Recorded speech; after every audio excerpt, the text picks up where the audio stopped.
What's up, everyone? In this video, I'm actually doing a short that's going to be about a larger video that'll be coming out in a little bit. But that video is going to be helping create value for you guys. And the way I feel I can create value for you guys is by helping you save money. So I'm going to use my own personal example. I recently had to replace the power window switch in my 2002 Toyota Celera, and prices for this particular switch were all over the place.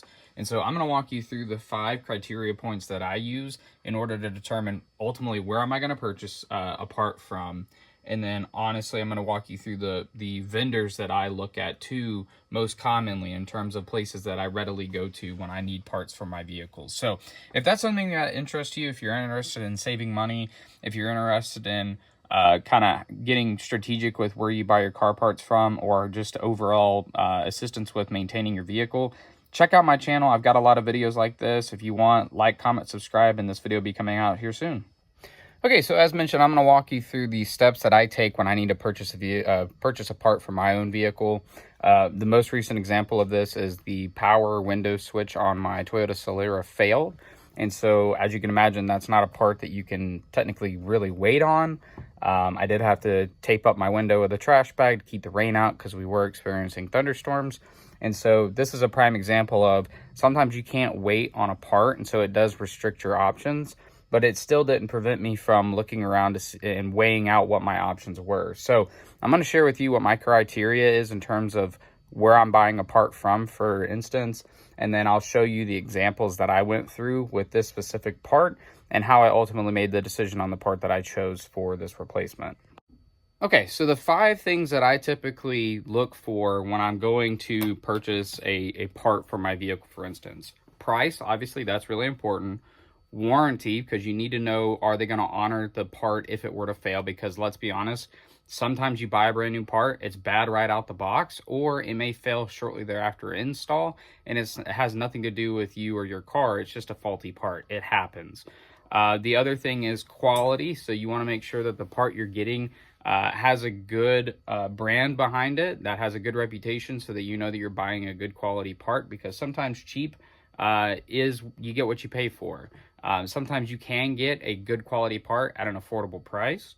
The next thing is shipping, and this is shipping / speed. So a couple things to keep in mind, depending on the type of repair you're doing, whether it be, like in my case, a window switch that you need to get the window up as quickly as possible, or maybe an alternator like I had to replace a year ago. You know, some of those items cannot wait. You can't wait a day or 2 days or a week even for it to come through the mail.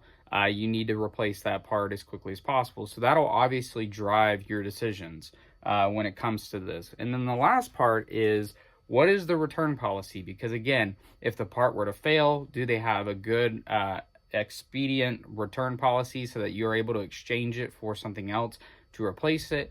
Or if it happens to not be the part that needs to be replaced, will they allow you to return it? I know a lot of places, particularly if it's electrical, once it's been plugged in or installed, game over. You're stuck with the part. So check on whatever the return policy is as well from the place that you're purchasing it. So with that being said, I have my laptop here. You can see it in the background. I'm going to bring the camera over and I'm going to show you exactly what I went through using that criteria that I just outlined, and how I found the window switch that I ultimately ended up purchasing and putting in my Toyota Celera. So let me show you that right now.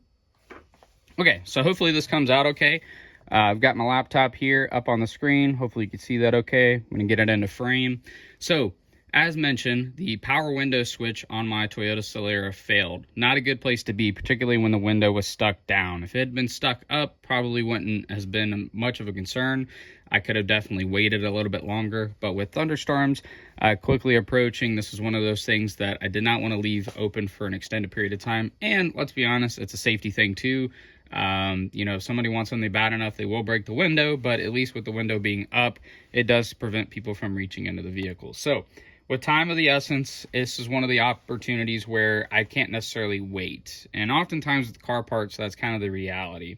So the primary places that I shop, I use Rock Auto. Rock Auto is awesome. I mean, I'm not sponsored by any of these companies, so I want to preface this. But Rock Auto is awesome. They tend to have some of the obscure parts that are hard to find. They have a very, very good comprehensive catalog. And honestly, sometimes you'll find deals on stuff that's just insane. Like I made a video a while back. I got a K&N filter for the Solera for like $10.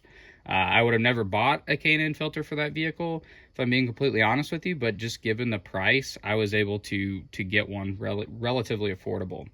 The other one is Advanced Auto Parts, AutoZone, and O'Reilly's, which in North America, those are the three most common parts places that are available. There's also Napa. I do like Napa, but for parts like this, they tend to be on the more expensive side. So I kind of left them off of here, but Advance, AutoZone, and O'Reilly's. The other ones are eBay as well as Amazon. So with that being said, I ultimately ended up buying my window switch through Amazon. And the reason being was because it fit all 5 criteria that I needed. It was the best value with the exception of eBay. The warranty was good. It had a 1-year warranty according to the vendor that I purchased it through. Quality seemed to be on par with the Dorman parts that are offered through the parts store, from the best that I can tell in terms of specifications. The shipping was next day, and it was free next day shipping since it was through Amazon. And then also the reliability piece, or the return piece. If for some reason this didn't fix the problem, I was able to return it if need be. Fortunately, it did fix my problem and I didn't have to go down that path. But just so you guys can see a real world comparison, here are the top 3 results right now. Amazon always fluctuates. This is actually the one I bought it from, and when I bought it from them, it was actually less than $19. They have an 8% coupon right now, so it looks like you can get it a little bit less, but they're selling it for $19.50. If you come back over here to eBay, top result here with free shipping is $15.57, and it's the exact same part. I made sure that it was apples to apples in terms of part number. Then you go to O'Reilly's. It jumps all the way up to $295. AutoZone, $295, same price.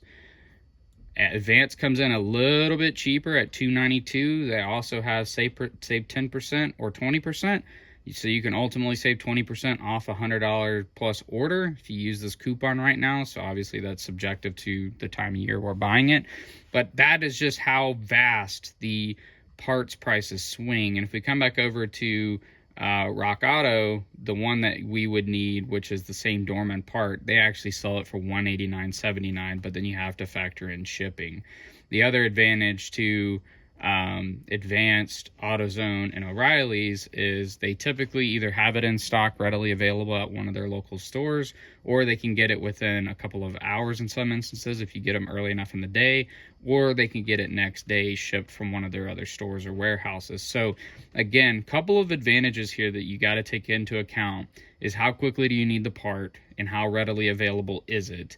In my case of the alternator, I ultimately ran down to AutoZone. They had it in stock and I was able to get it that same day. They were also able to test my old alternator and validate that that was actually the issue.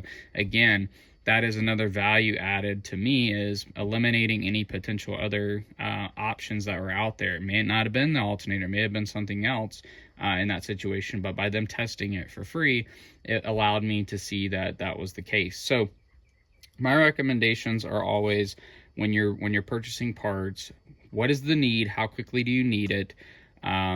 Who has it locally, and what the price is locally. I'm honestly willing to pay a little bit more for parts like alternators if I can get it replaced sooner rather than later, because if your car's down, that's obviously going to come at a cost too, whether you have to Uber in the meantime, ride with friends or family, you know, whatever the case may be, because your car's down. So it may be worth saving the money in the long run and just buying the more expensive part. AutoZone also has a really good, reputable lifetime replacement warranty on those things as well. So I should never have to buy another alternator. I can always just swap it out as it fails, which, disclaimer, I've already had to do once, unfortunately. So with that being said, that's the process that I use when I purchase car parts. I do an analysis to determine, you know, how quickly do I need the part, what's readily available in my area, I check the price, the warranty, the quality, the shipping, and then the return policy as well. And that's what helps drive my decisions when it comes to buying automotive parts. Again, you can't always just focus on the price alone. You have to focus on what's the brand, what's the reputation of the brand, etc. To make sure that you're getting good quality components as well, because you may save a buck or two in the beginning, and then it fails, and then you have to repurchase it or ultimately buy that more expensive part anyways, and so you really didn't come out ahead. So something to keep in mind. But these are the top 6 vendors that I typically go to when it comes to purchasing car parts. Hopefully this video was helpful to you. If you got any value out of this video, please like and subscribe. If you like this content, please tell me down below. It really helps drive what I create in the future. If this created any value for you, I'm happy to do this with other things as well, including aftermarket parts, and I can share with you the vendors I've used and had good luck with as well. Anyways, we really do appreciate you guys for watching. Thank you so much. We'll see you guys in that next video.